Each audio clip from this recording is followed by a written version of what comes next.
bounds into Brands Hatch, and the dark clouds coming over once more. Brands Hatch preview.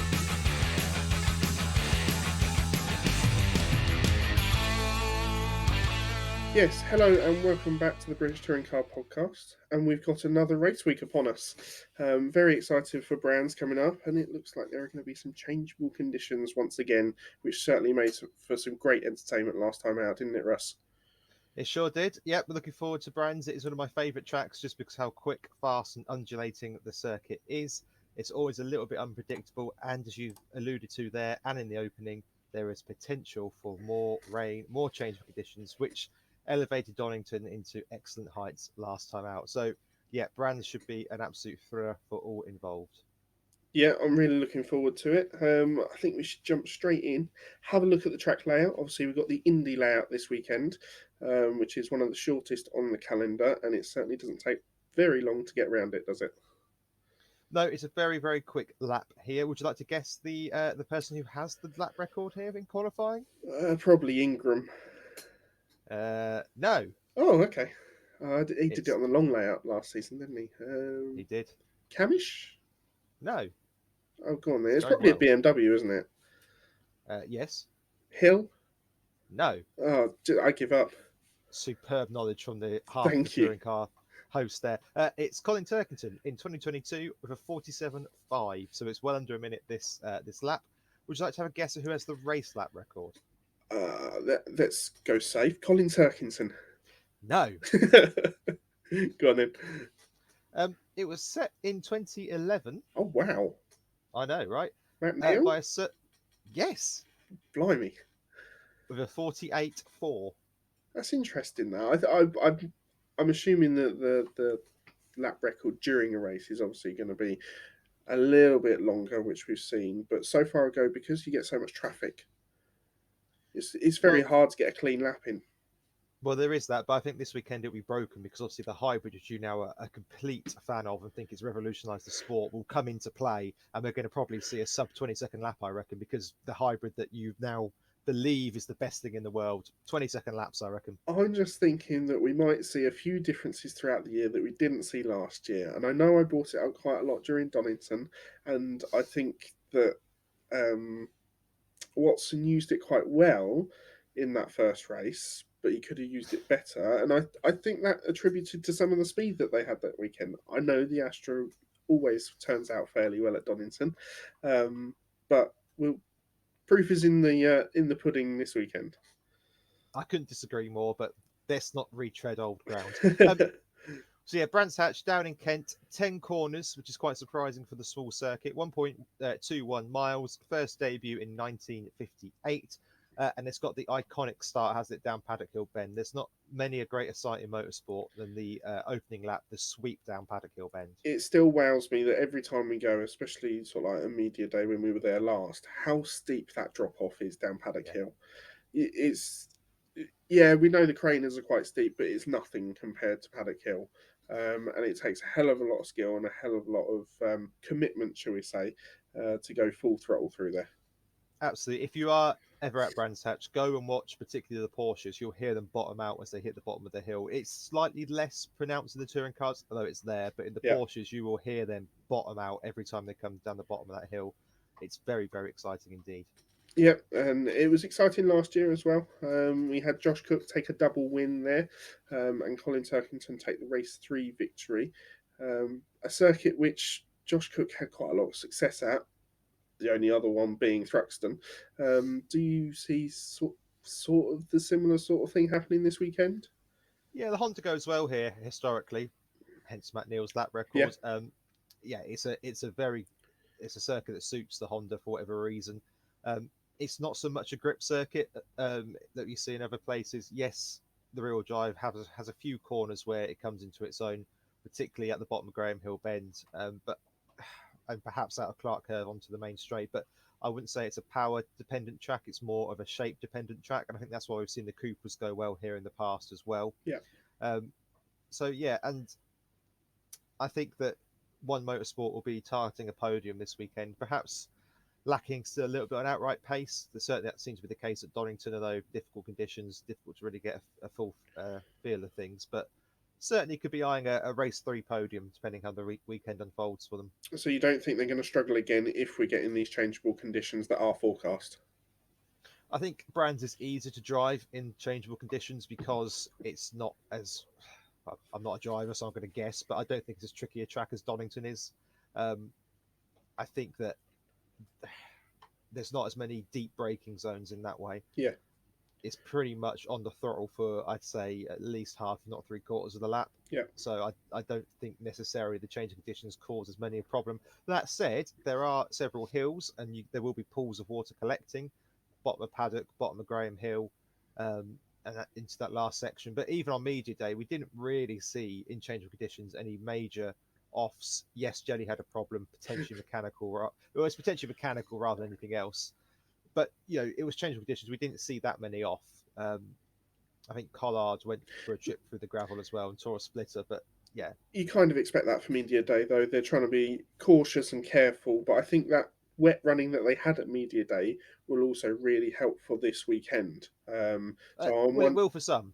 with some, yes, those that were out in the wet conditions. Yeah, those who went out might have half a chance. Yeah, But yeah, so last year we had Dan Camish take two podiums, Rory Butcher take one as well as Bobby Thompson and Jake Hill. Do you think there are going to be any surprises this weekend? no, I don't think there's going to be any surprises in the season. To be honest with you, I think Okay. that I know I've got a damp squib it now. Yeah, I think thanks. Donington proved. Yeah, I think Donington proved to me my my theory, if you want to put it, that there's going to be 5 or 6 drivers that are going to be the top three week in week out Yeah. most races. Um, Nothing at Donington changed my mind on that, and nothing. I'd be surprised if anything changed my mind here. I think you've got 6, possibly 7 drivers that are ahead of the rest of the field, and then it's anybody from anybody else further back. So, from my point of view, no, I think that the podium places are going to be the same drivers. I'm talking Sutton, Turkington, Hill, Camish, Ingram. Yeah. Who've I missed? I've definitely missed somebody in that, but Possibly Butcher, possibly Cook. They're sort of like outsiders that we're looking towards that end of the grid. and Morgan, to be fair, I mean, Yeah. he'll get a podium in that car here and there, but I think those 5 are going to be the 5 protagonists, and those 5 are going to have the lion's share of wins and podiums this year. I don't really see any. The only way we get a big surprise is we have a similar style to Donington Race 2, where we see changeable conditions within the race, having to take a gamble on tyres at the start of the race, who picks that tyre, who goes bold. Otherwise, no. I mean, do you? I don't know. I don't want to write the season off so early because I think we're going to have a titanic battle at the top between those 5. Because I don't think they're going to lose that many points to each other throughout the season. But I also don't see any surprises coming along the way. I I probably don't know don't. if you feel differently. I probably don't see any surprises at the top end of the grid. I agree Mm. with you on that. I think there is a set 5 or 6 drivers that are going to be there or thereabouts going towards the end of the season, all in with chance of possibly winning the championship. I do, however, think there might be some surprises in the midfield, especially with the performances we saw at Donington with the rookies, especially. So Yep. obviously Watson coming out of almost nowhere. Yes, he's got some racing pedigree in Le Mans GT racing, but we weren't expecting a performance like that. No. The same with Pearson. He was very unlucky. He showed some good pace, and he just needs to bring that consistency and just take out those errors that he made last weekend. And then also Mikey Doble put in a decent performance that, again, we probably weren't expecting. And if he can build on that, then he can certainly mix it with those midfield boys. And actually, to be fair, Nick Alstead had a decent out. And you think you score points in changeable conditions, Yeah, gets punted out in race 3, and I think makes his own mistake in race 1. Kind of understand with your first touring car. yeah. Well, not first touring car race, but you know what I'm saying. So yeah, I think the standard of rookie this year is really strong.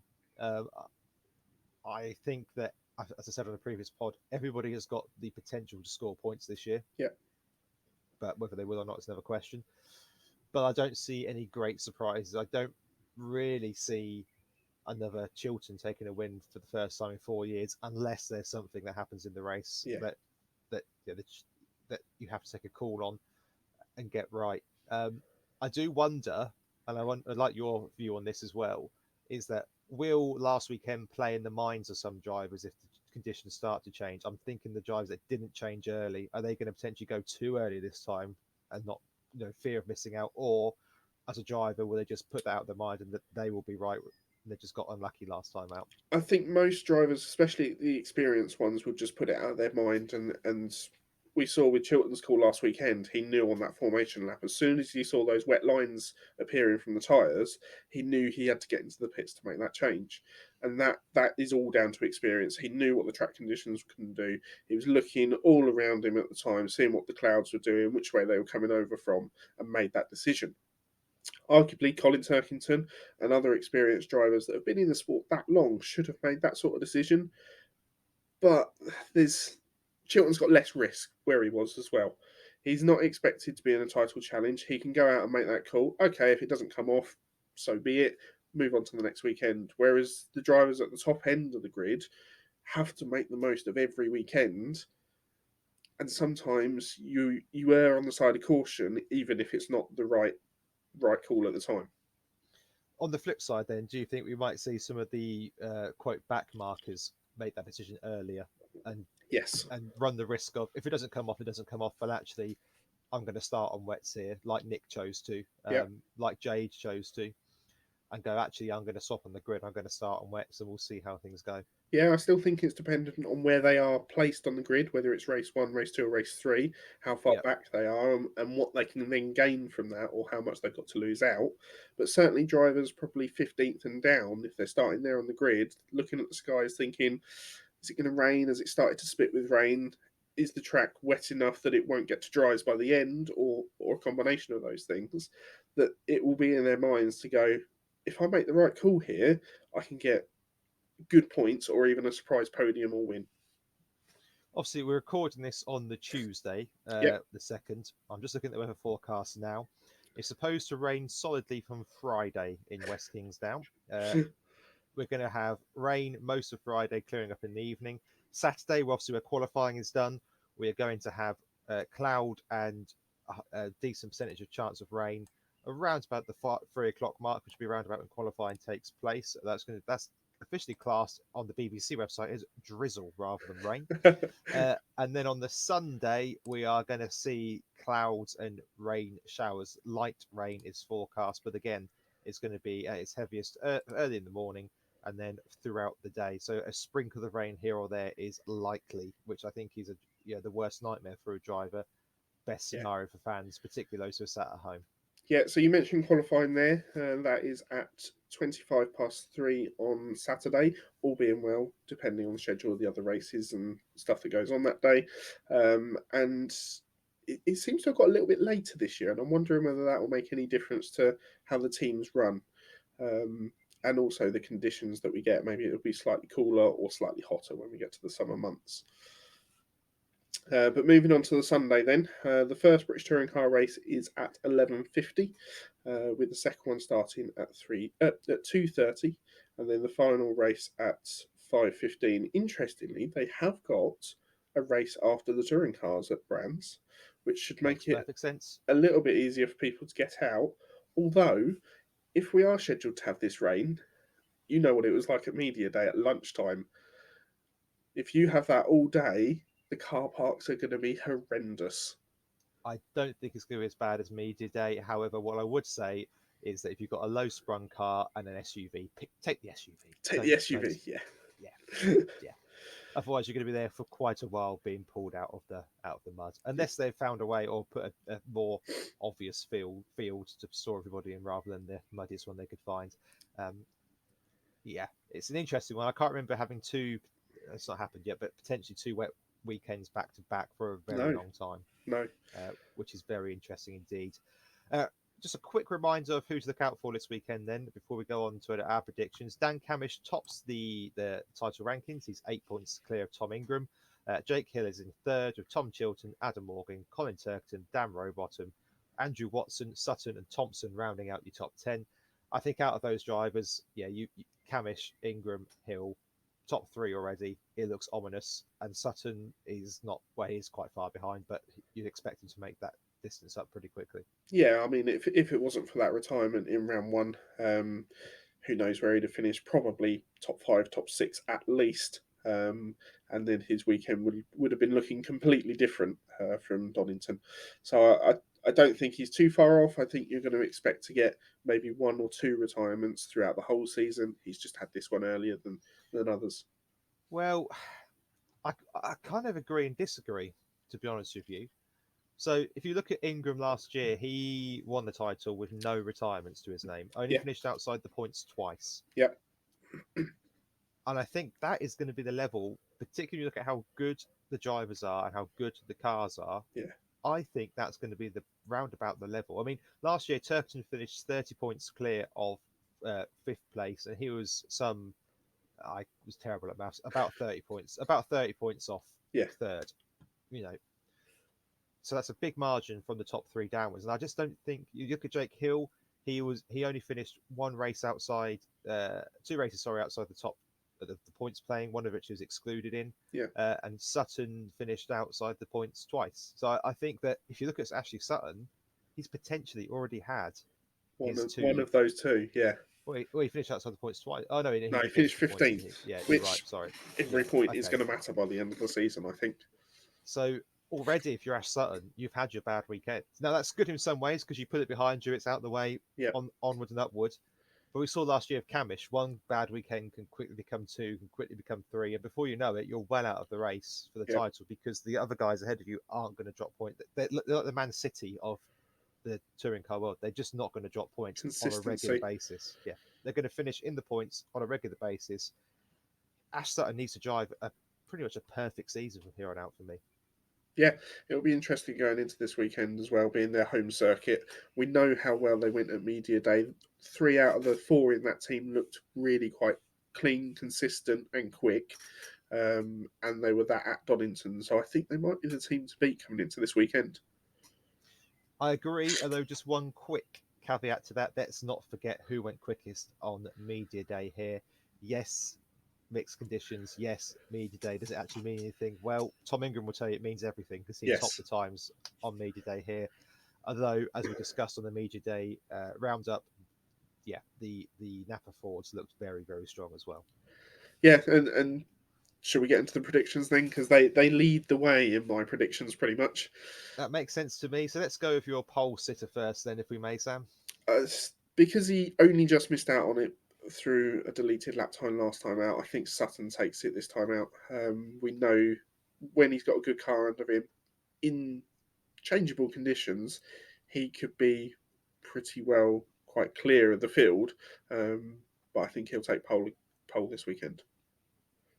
I've changed mine from when we last spoke, so it's a good job they've not gone on to social media yet, isn't it? Okay. Um, I've changed to Ingram.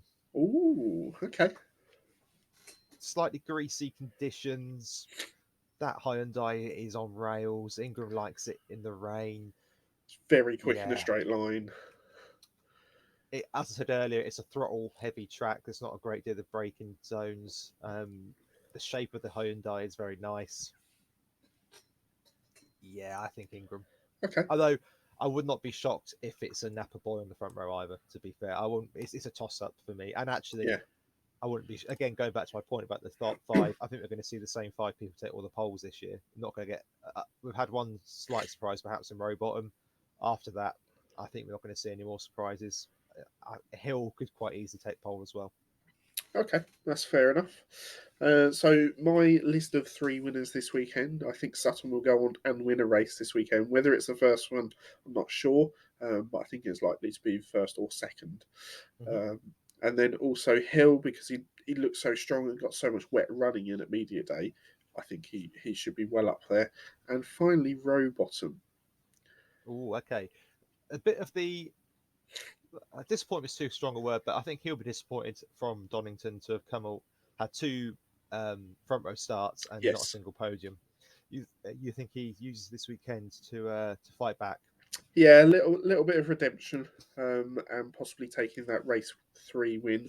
I think he'll be there or thereabouts in the top 10 for the other races because I think the car's strong, and he might just get a little bit lucky with the reverse grid again. But you think he's actually going to be able to get it off the line this time? Hopefully, yes, Off your prediction, yes. But yes, okay, I've gone for Ingram will take a win. Um, I think if he takes pole, he'll get out in front, and unless the hybrid has the effect he'll think it will. I can't see him being caught. I think Camish also takes a race win, and I think that Josh Cook in the reverse grid. I think that the Civic will be in and around the top 10 all weekend, barring any problems, obviously. Yeah. And I think that a decent-ish grid reversal could help him. Also, as a complete dark horse outside bet, do not rule out a Cooper win if on the reverse grid. I think if Bobby Yeah. Thompson gets on the front row or near the front row with the Cooper in the reverse grid, I can see him going to victory here. Yeah, well, I think that leads quite nicely into one of my three predictions for this weekend. And because there are going to be changeable conditions and the Cupras go fairly well at this circuit, I think we could see three or more of the Cupras actually score points this weekend. So, for clarity, because everybody loves clarity, is that three or more 3 point scorers in each race or 3 point scorers across the weekend? So across the weekend, I think Yep. three different Cupras out of the six will score points. So probably most likely Lloyd, Thompson, and then either Bootel or Patterson for me. Okay, well that links quite nicely to one of my predictions because I've gone for Patterson gets points this weekend. Okay, yeah. You know I rate him, perhaps blindly, but I rate him as a driver, and I think that he showed some real class at Donington. To be honest with you, and I think that I, I don't think he wins the Jack Sears this season, but I think he's on for a pretty strong season. Yeah. As long as the car holds up for the whole season, which is another question entirely. But yeah, I like Dex, and I think he's got a good chance of getting points this weekend. Yeah, I think my next prediction links back to Media Day quite a lot. We saw this driver do a lot of running, and that is Butcher to score. I think, did I say three top eights or three top tens You've gone for for this weekend? Butcher to score top 8 in all three. Yeah, so three top eight finishes for Butcher. I think he'll be consistent. He'll look to build on the shades of pace that they saw last weekend. I just don't think they had the rub of the green last weekend. I was quite disappointed last weekend.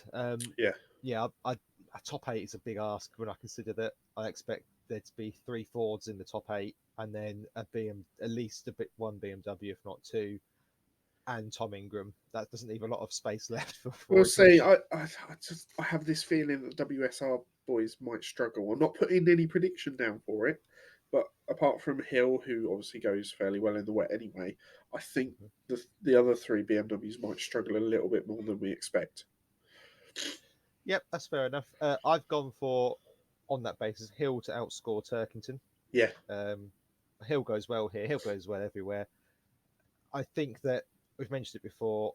I think there's a real changing of the guards coming at WSR, and I think that Hill is it. And I think Paul O'Neill, I might be doing him a disservice. I think he hinted at this at the ITV coverage last weekend that Turkington won't like the fact that Hill's come in is quicker than him, and is I'm not quoting him directly, but inferring from that, outperforming Colin on a fairly regular basis. It has to be no said. one likes to be dislodged at a team that they've been at for so long, No, especially with someone who isn't fully part of that team as well. Being mm. set aside, being his own Laser Tools MB Motorsport side, but in the same machinery, I think that really, really could get on his nerves this year. Well, yeah, because rule number one is you measure yourself against your teammate. His Yep, teammate has generally been a safe pair of hands in somebody like Jelly, who's not going to rock the boat, not really going to outperform him regularly. it's a team But Hill player. is, yeah, but Hill is outperforming him regularly, and I think Hill outperforms him this weekend. Yeah. And then, Go go on. on then. No, I was going to say my final prediction is we'll see the first podium for One Motorsport. Civic goes well here. Cook goes pretty well here, generally speaking. I think it will be Cook who gets the podium, but Moffat has had podiums here in the past. I think he got, was it last year he got the Infinity to the podium? Or was it the year before? Can't remember. But he's had podiums here before, I'm sure. He beat Plate on the line, didn't he? yes, yeah. I've forgotten what I said was my last, my third one. You've gone for Jelly not to score a top 10 this weekend. Yeah, it goes along with the fact that I think WSR boys in that side will struggle. And I know that sometimes Jelly goes really well at Brands, but I just have a feeling that this weekend won't be one of those weekends, especially with changeable conditions. And I think he might get stuck in the mid pack. It's like 13th, 14th, and not be able to make any progress. Cue a Jelly Masterclass on Yes, pole. exactly. Treble I podium. can't wait for it. Absolutely. Two last predictions actually before we go. Your Jack Sears for the weekend, Because he which we was, forgot to do last time. yes, we did. Although it didn't make any difference because I don't think either of us expected Watson to win the Jack Sears last time out. I'm going for someone who probably should have come close to winning it last weekend if it weren't for small mistakes and being disqualified, which you heard about in the last podcast, is Ronan Pearson. I think he showed lots of pace, and we know how quick that Hyundai is. Yeah, I'm going for Osborne. He didn't wow me at Donington particularly, but he did take it his first career podium in the touring cars, and he's in a car that's quick. I think that yeah, you could flip a coin for him and Yeah. Pearson this weekend.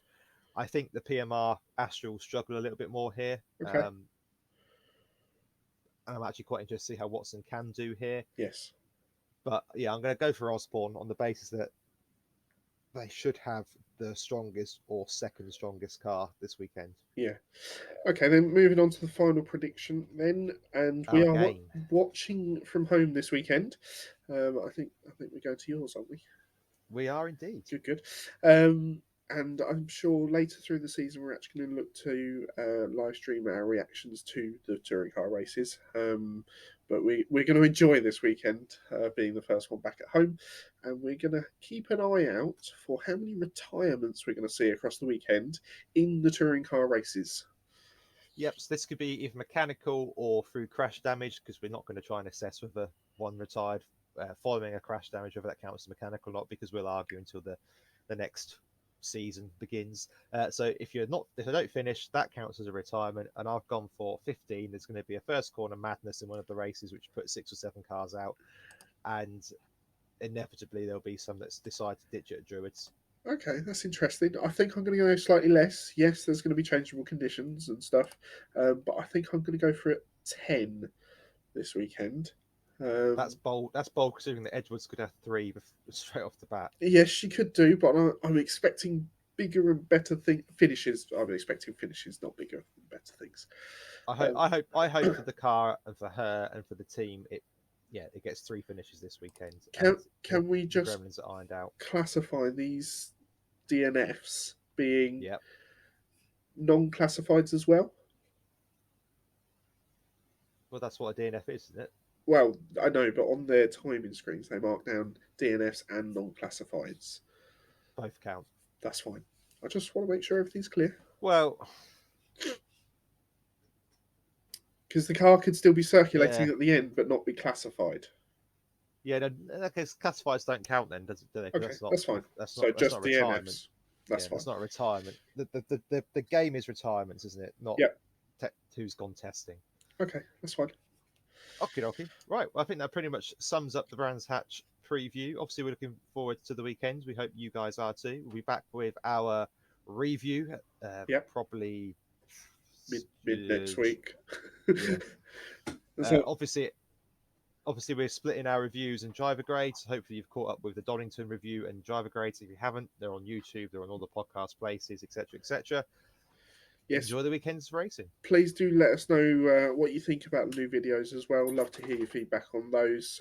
Remember to drop a like below, get the bell on, and also subscribe because it helps all the algorithm stuff somehow. And one final thing. Well done, Sam. You battled through an illness Thank to you. get here tonight. You've been a consummate professional. Hence why we're recording apart because I don't want to get the lurgy. But Yeah. well done. You've battled through it. Apologies for the nasally sound, even more so than normal. Modern day warrior. We love to see Exactly. it. Right. Enjoy the weekend and we'll speak to you soon.